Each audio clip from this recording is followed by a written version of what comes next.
Sanibonani babukele emakhaya nawo wonke umuntu obukele le video. Bengisacela uma umusha kule channel ucofoze usubscribe ubutton ulike ushare ucomment uvule notification ukuze uhlezi unotified ngakho konke okwenzeka kule channel. I'm from Mamelodi. We don't sign contracts, we talk.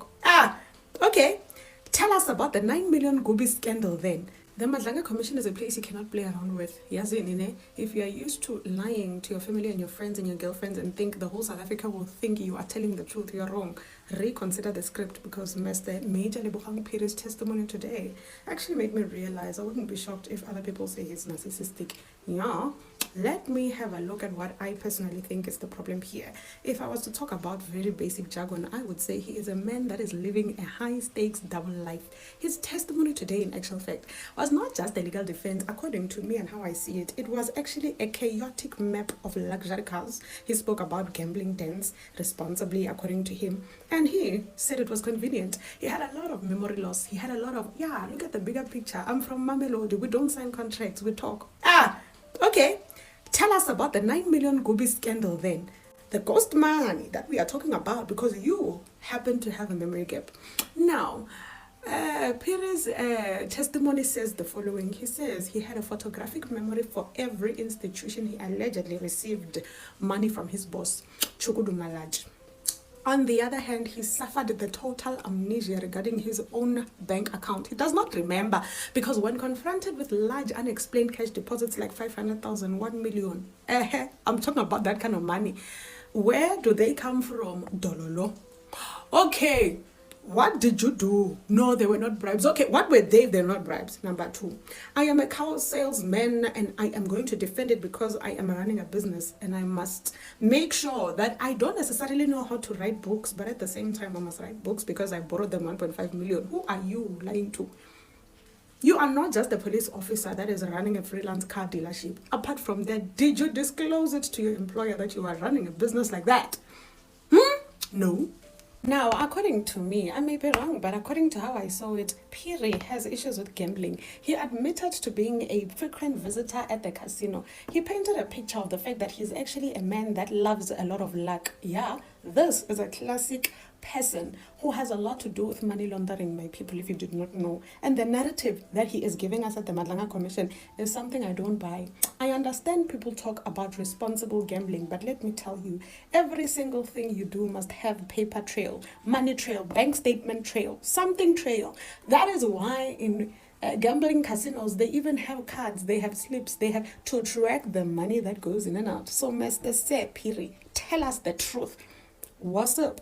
Number 4, he claimed the fact that, why are you blaming me for the fact that I got money from my friend who works as a supplier to the city? I am not the one that gave him the contract, but in actual fact, I came here.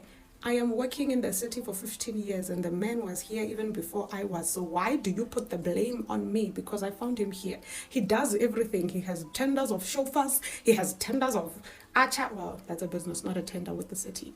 But he has tenders that are different. Why are you pointing it at me? But my people, he forgets the fact that we are pointing it at him, or the commission is pointing it at him, because we are looking at the bank statements and the bank statements never lie. Like I said, if you are laundering money in the name of I am selling cars and I am gambling, that too must have a paper trail. According to me, I don't think he's going to get his job back. In actual fact, I wouldn't even be shocked if he actually goes to jail. Number 5, one of the interesting things that I think was actually something to really think about for you is the fact that he didn't mention a lot about working with Gareth Mendes. Remember the guy, the English guy that kept speaking a lot of English, making no sense, the ha guy? Yeah, he was the CFO, but according to how I see things, I did not see the link between both of them.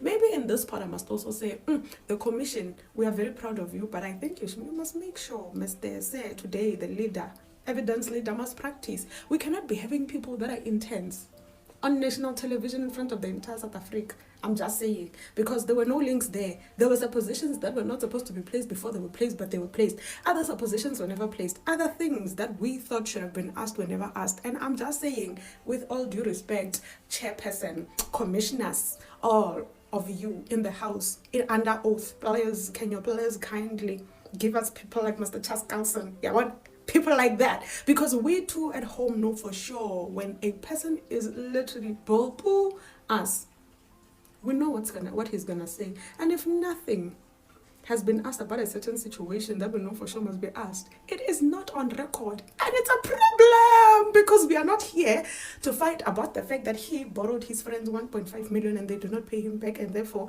he wants to make it a big deal on national television on the commission because he is saying he did not pay. He did not have a contract. It's not our problem. It is his problem, but he's making it our problem. But the commission is now making it our problem as well because you cannot put 1 and 2 together. It's just information that is drowning all over. Anyway, point is, I will come back with another one because I have a lot. I felt like Kwimadlanga Commission actually left us to dry. Truth is, I really love this hair, but Asiko Lapo, they literally deserted us as South Africans, and I don't understand. And the truth of the matter is, I think Witness G is their new person, and they just feel like it's important for them to actually be in a relationship with him alone, you know. I would have loved to know what he said. Anyway, Witness G, he came to testify today. Today, day 100. So now, the witness, my people, G, is actually a crime intelligence officer. Yeah, so I can't see him because he will continue to do the work he does. So apparently he works with informants and undercover agents, and apparently his testimony was supposed to be partially public, which we all wanted, where it comes with the audio only, and partially private, which is on camera, where we won't really hear and know what he said. But they tried to give us the first time. It didn't work well, trust me. There are major developments, though, that are very important that I want you to know and understand. And the developments are basically about what the chair, or Judge Kwimadlanga, actually said. He actually changed the rules mid-process, okay? He said, I've made a decision, and my decision is there is no public access at all anymore right now because this is about to be hot, okay? He then continued to say the testimony is definitely going to be in camera, completely private. But that basically means is me and you can't know what he actually said, even after we've heard what his friend said or his claimed handler child is. We're not closed off completely, though, because there apparently were a whole lot of technical problems that actually made a hybrid setup impossible. But apparently there are bigger underlying reasons, which includes things like his safety. Apparently there are serious safety risks. People are actually saying, yeah, I'll kill you, you know. There are identity exposures that were seen. There are things like him being endangered. Basically, we don't want to witness this situation, okay? Because of how he's going to expose the information, he is obviously going to put his life at risk, not just his, but his family's lives. But not just that, our country deserves privacy in that regard, okay? But I want to also talk about what Witness G is about. What is the content of his testimony? The areas of focus, my people, are basically going to be about things like crime intelligence operations because, you know, it's secret.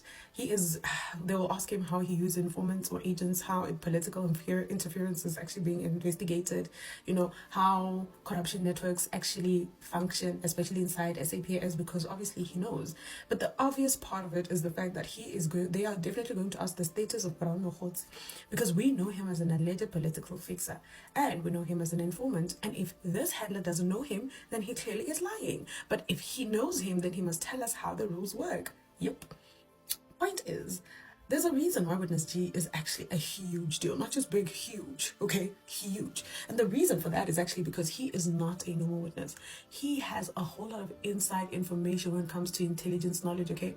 He is connected to COVID operations. His evidence, my people, could do a lot of things. One, it could actually expose how crime intelligence may potentially be manipulated because he knows the ins and outs.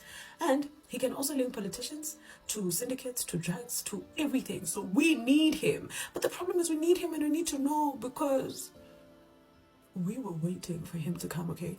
Our lives depend on it. But anyway, the key takeaways for today is there was drama. But it's not what he said that was drama. It was the fact that everything is now unfortunately hidden from the public, from us. Yeah. Another thing is, it obviously usually signals the fact that there's high sensitivity and there's dangerous information being said. So obviously it's going to possibly be very explosive implications that are going to be behind closed doors. But we want to hear them, you know what? Truth is, we must believe and trust the fact that the commission has our best interests at heart together with Witness G, and therefore there's nothing we can do.